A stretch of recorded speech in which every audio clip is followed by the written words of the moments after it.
Assalamualaikum warahmatullahi wabarakatuh.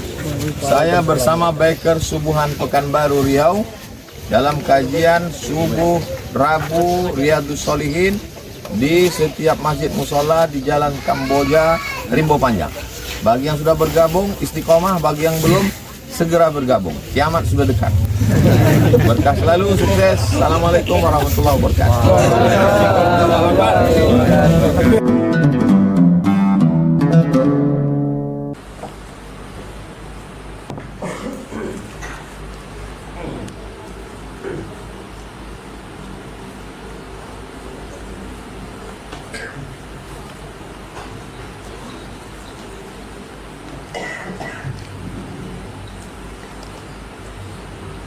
Apa hukum healing?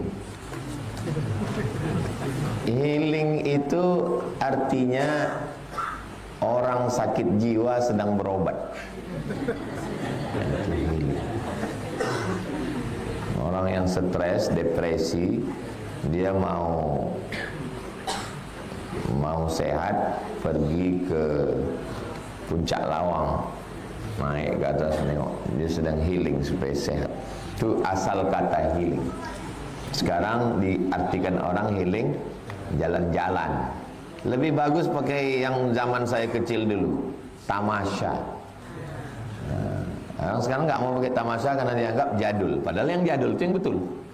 Tamasya diambil dari bahasa Arab, masya, jalan. Tamasya berjalan-jalan, itu yang betul.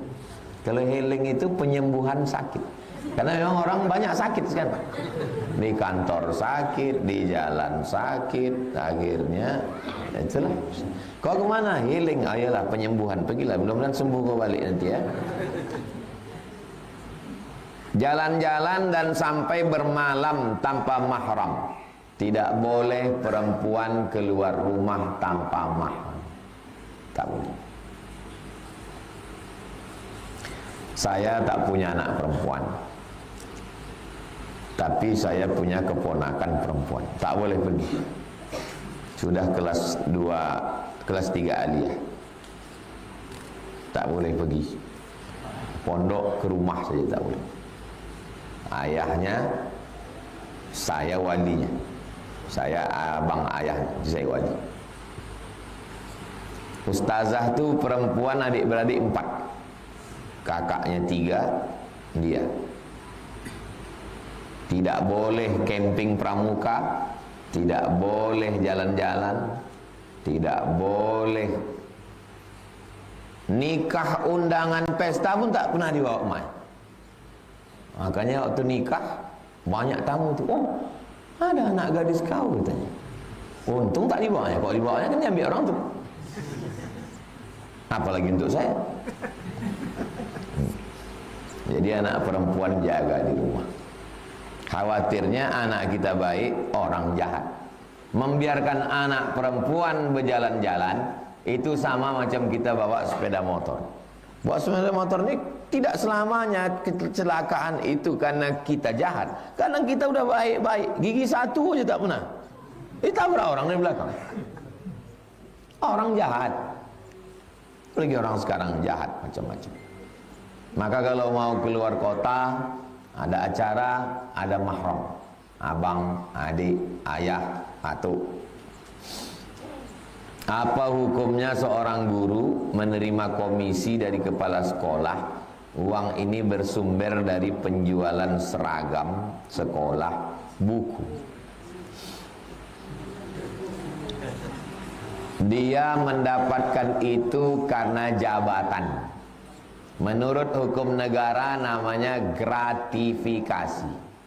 Menurut hukum Islam namanya ghulul, kecurangan. Maka ketua yayasan, kepala sekolah merapatkan semua dengan rapat semua dengan majelis guru, yayasan, kepala sekolah, guru rapat. Kita ini pendidik sudah dikasih gaji. Gaji dari pemerintah dan gaji diambil dari potongan SPP murid. Maka kalau ada perusahaan yang datang kemari sales jual buku, dia kasih fee sekian, fee-nya itu dibagi rata semua. Kasih tahu juga sama perusahaan-perusahaan buku, percetakan, penerbit. Di tempat kami ini sistemnya begini Bapak Ibu. Berapapun yang kalian masukkan kemari, duitnya mesti dibagi rata. Supaya tidak ada kecemburuan, supaya tidak ada gratifikasi. Efek negatifnya nanti guru tidak bisa tegas. Buku salah cetak, kalau dia tidak dapat duit, tajam matanya. Ini salah nih, halaman sekian sobek ini. Nah, tapi kalau udah dapat, kabur nih. Komplain murid itu pula kena amuk. Bu, ini bukunya kok hilang, Bu? Memang begitu. Padahal dia udah termakan duit. Gratifikasi inilah yang merusak etos kerja. Makanya pegawai KPK kalau datang tidak boleh mengambil air putih. Kalau disediakan air putih gini ya, dulu ya, sekarang tak tahu. Maaf, kami sudah digaji dari negara. Kenapa? Karena kalau ini termakan. Apa yang merusak kualitas di Indonesia ini? Gratifikasi. Sebelum dapat gratifikasi, pemeriksa-pemeriksa itu, inspektorat, badan pemeriksa keuangan, tajam matanya. Ini kenapa begini? Ini kenapa begini? Ini kenapa begini? Begitu udah dapat lempuk durian, sama kain songket, sama tanja, ini agak sedikit masalah, enggak apa-apa. Hancur semua kualitas.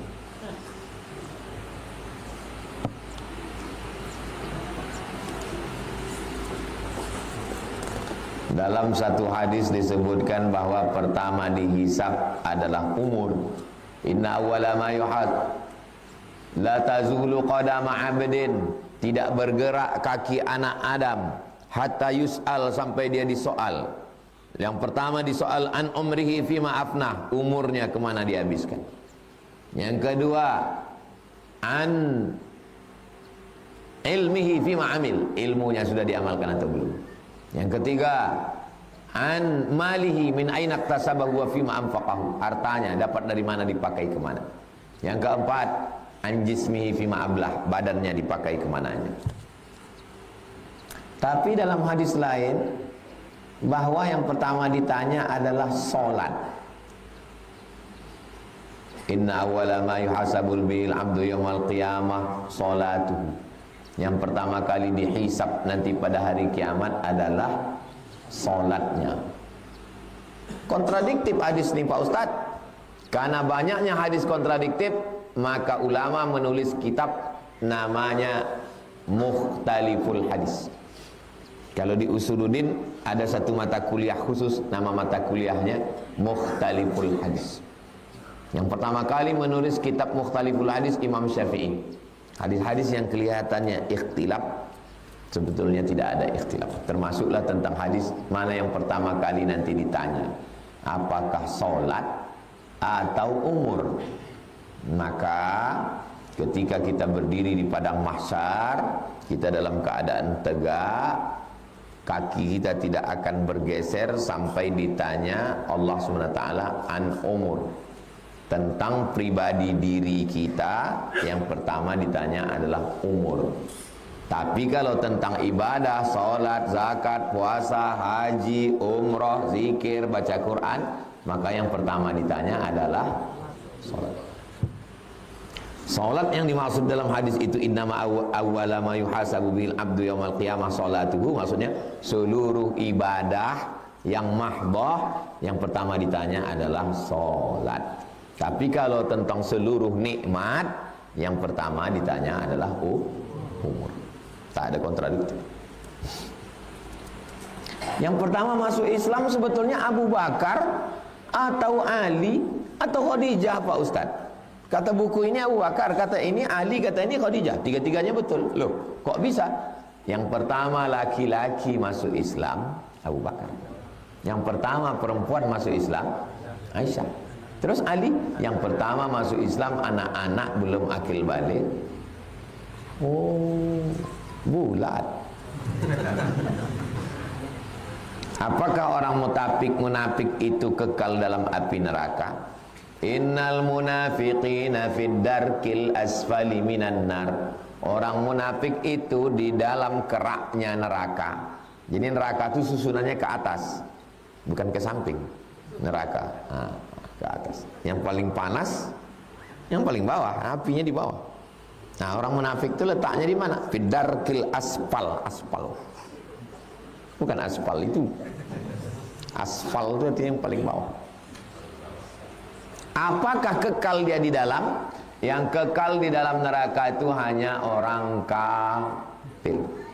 Adapun orang tidak kafir, selama dia mengakui ada Allah, Nabi Muhammad Rasulullah, walaupun imannya sebesar biji sawi, sebesar tai coro, ada imannya, maka dia tetap masuk surga. Tapi udah diobok-obok lah dalam neraka itu. Sedangkan kita ini, makanya jangan minta surga. Jangan minta surga, karena semua umat Nabi Muhammad pasti masuk surga. Tapi mintalah selamat dari neraka, karena tak semua umat Nabi Muhammad selamat dari neraka. Saya minta surga, nggak apa-apa minta surga. Ini ungkapan. Jangan minta surga, karena semua umat Nabi Muhammad masuk surga. Tapi mintalah selamat dari api neraka, karena tak semua umat Nabi Muhammad selamat dari api neraka. Boleh untuk update status yang ini. Atau pada akhirnya akan masuk surga semua orang beriman kepada Allah, kepada Rasulullah, akhirnya masuk surga. Nanti di tengkuknya ditempel mantan penghuni neraka. Jadi kalian kalau udah masuk surga, menengok tengkuk orang aja lah kerjakan.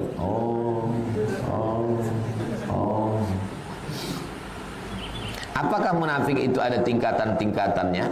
Ada munafik kelas ekonomi, munafik kelas VIP, munafik kelas VVIP. Ada yang agak-agak munafik sedikit, ada yang munafik betul. Lain sembahyang sendiri sama sembahyang depan orang ramai, itu munafik. Tapi munafik kelas-kelas KW 9 lah. Sendiri sembahyang cepat. Tapi kalau tahiyatul masjid di masjid Yasin logat pertama. Kenapa pula beda?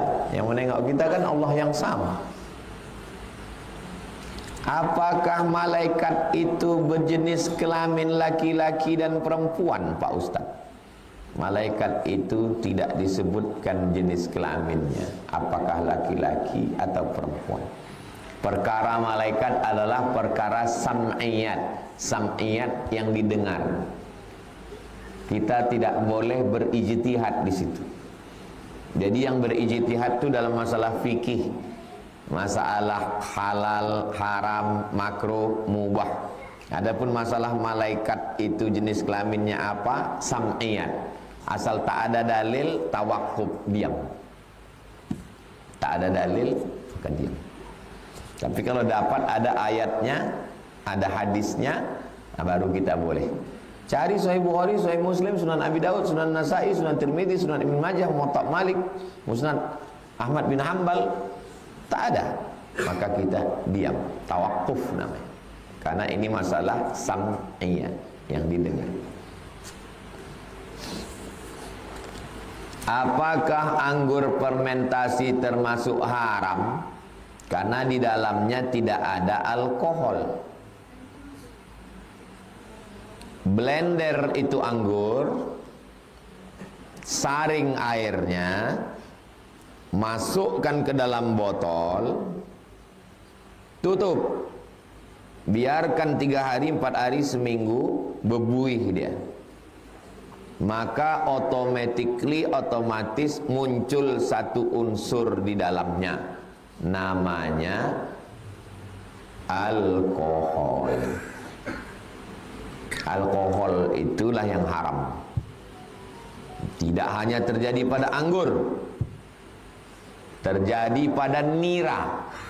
Pokok nira dipotong tangkai dahan, lalu kemudian ditampung, menetes dia. Habis itu masukkan bumbu-bumbunya, ragi, habis itu tutup, bebuih dia.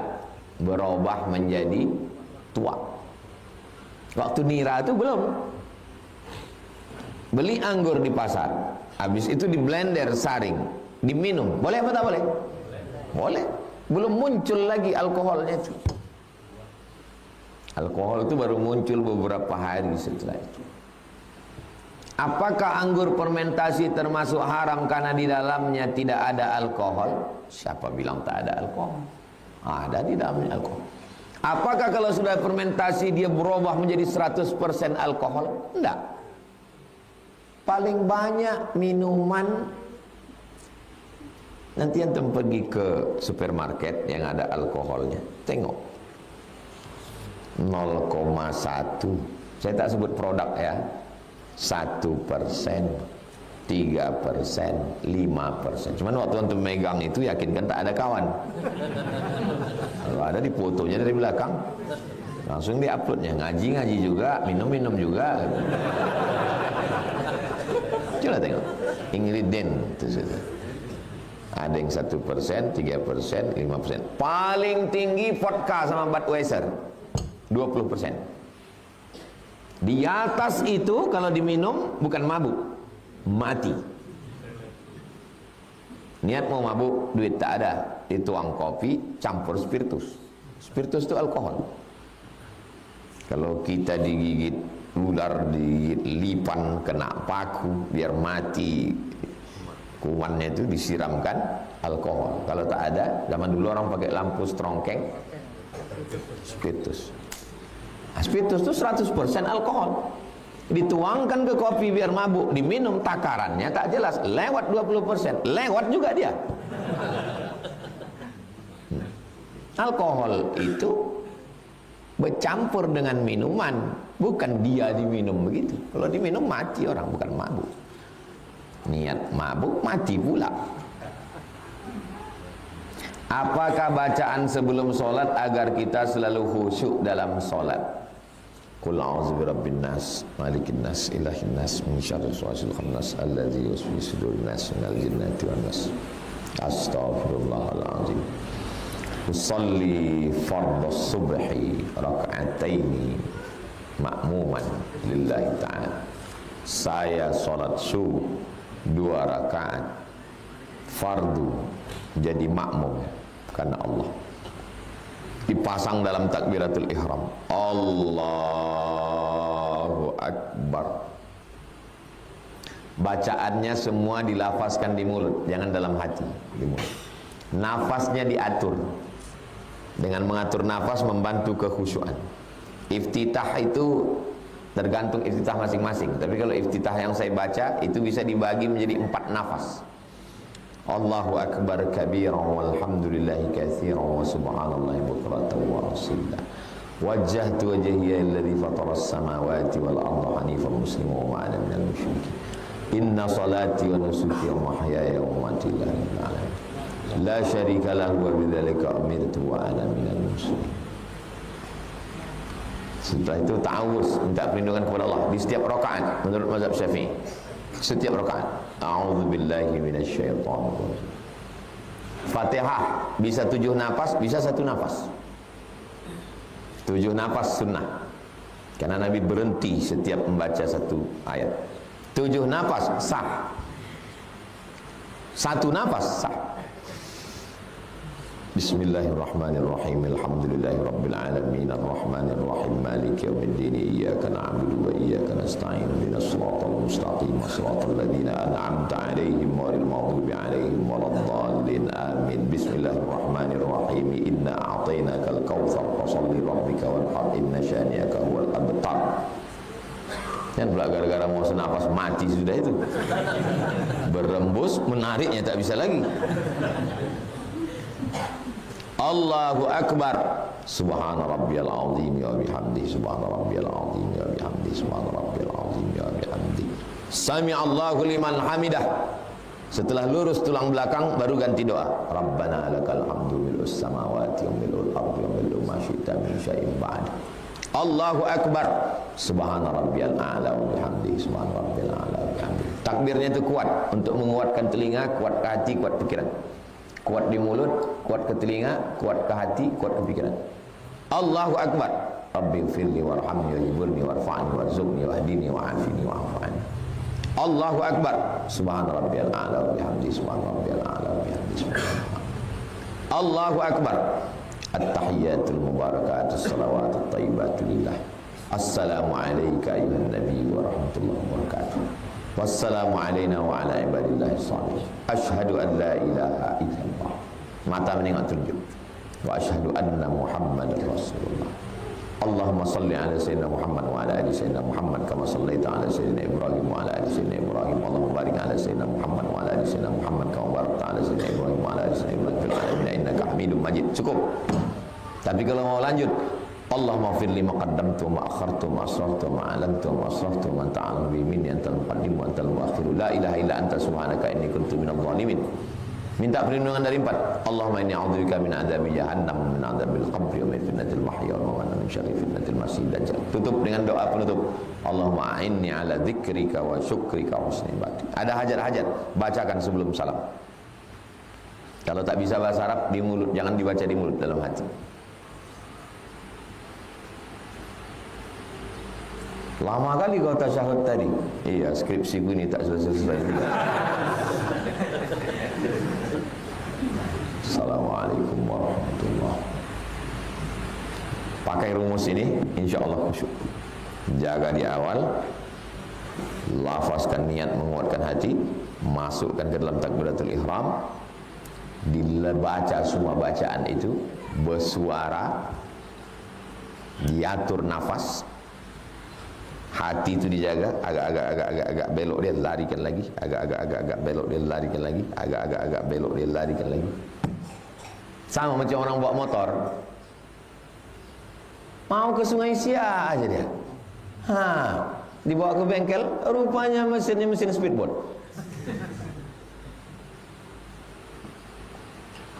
Begitulah hidup ini.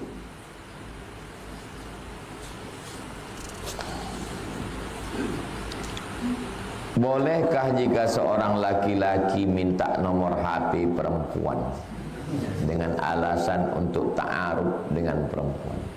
Karena laki-laki ini mengaku sudah paham dengan ta'aruf secara Islam, dan si laki-laki ini merasa tidak masalah kalau ngobrol lewat HP. Al-aslu fil asya' al-ibahah. Hukum segala hukum adalah mubah. Asal hukum bukan haram, mubah. Kapan dia jadi haram? Illa ma dalla alaihi dalil. Kalau ada dalil yang mengharamkan baru haram. Jadi di Quran, hai orang beriman, janganlah kamu simpan nomor HP orang. Ada? Tak ada. Dalam hadis pun tak ada, ijma' pun tak ada, qiyas pun tak ada. Lalu haramnya itu dari mana? Dasar pengambilan hukum dalam Islam 10. Quran, hadis, ijma', qiyas, syar'u man qablana, qaulus sahabi, istihsan, istishab, urf, saddud dzari'ah, menutup pintu. Apa hukum duduk-duduk di taman kota laki-laki perempuan berdua? Mau dibilang haram? Di mana letak haramnya? Di taman kota depan kantor wali kota duduk berdua laki-laki perempuan, orang ramai. Tapi dengan sadduz zari'ah haram. Kenapa? Karena kalau dibiarkan ini membuka pintu nanti ujung-ujungnya ke hotel. Check in nanti. Nah, maka ditutup pintu itu, namanya sadduz zari'ah. Tutup. Tak boleh. Begitu juga dengan handphone ini, tutup. Saya mau konsultasi keluarga dengan Ustadz Somad, boleh saya WA dia? No. Tidak ada jamaah perempuan bisa me-WA saya langsung.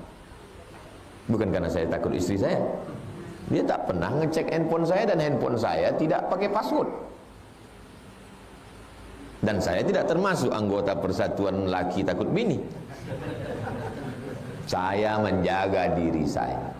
Maka siapapun yang mau bertanya ke saya perempuan, melalui tim, melalui Ustaz Endri, melalui Al-Fadin, melalui tim yang ada keliling, tim media, Nanti tim itu ngasih ke saya, baru saya kasih jawaban ke dia melalui voicemail. Untuk apa? Menghindari fitnah. Masa ada setan yang menggoda ustaz? Ada, setannya alumni Kairo juga, lulusan Fir'aun Institute. Sama-sama dari Mesir kami.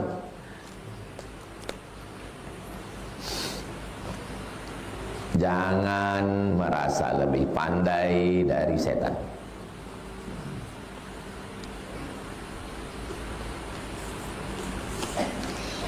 Bagaimana sikap seorang perempuan terhadap suami yang pencemburu? Alhamdulillah. Karena kalau suami tak ada rasa cemburu, bisa jadi dia homo, bisa jadi dia dayus. Ibu posting foto di YouTube, internet, diam dia. Ibu dibonceng orang, diam dia. Berarti dia dayus. La yadkhulul jannata dayus. Tak masuk surga dayus. Siapa itu dayus? Alladzi la yagharu ala maharimihi. Orang yang tak ada rasa cemburu kepada mahramnya. Adiknya, kakaknya, makciknya, istrinya. Tak ada rasa cemburu. Ku tengok bini kau tadi dibawa si Anur ke mall. Biasa, masa kita aja yang bahagia. Kawan kita pun ingin bahagia juga. Kawan itu. Tapi kalau cemburunya melampau, sampai-sampai ibu beli genjer di pasar Kambojanya, tiba-tiba bengkak-bengkak muka tukang kangkung tu kena tinju. Di sini biniku tadi belanja, ya berani kau jual sama dia, pak. Ini kita antarkan ke kilometer 11. Gila dia. Kalau tak mau bini kita ngobrol sama tukang sayur, kita belanja beli sayur. Kalau tak mau bini kita ngobrol sama supir, kita nyupir dia kemana-mana. Begitu prinsipnya. Ini suruh ngantar tak mau. Bang, antar aku ya. Enggak. Balik dia naik Grab.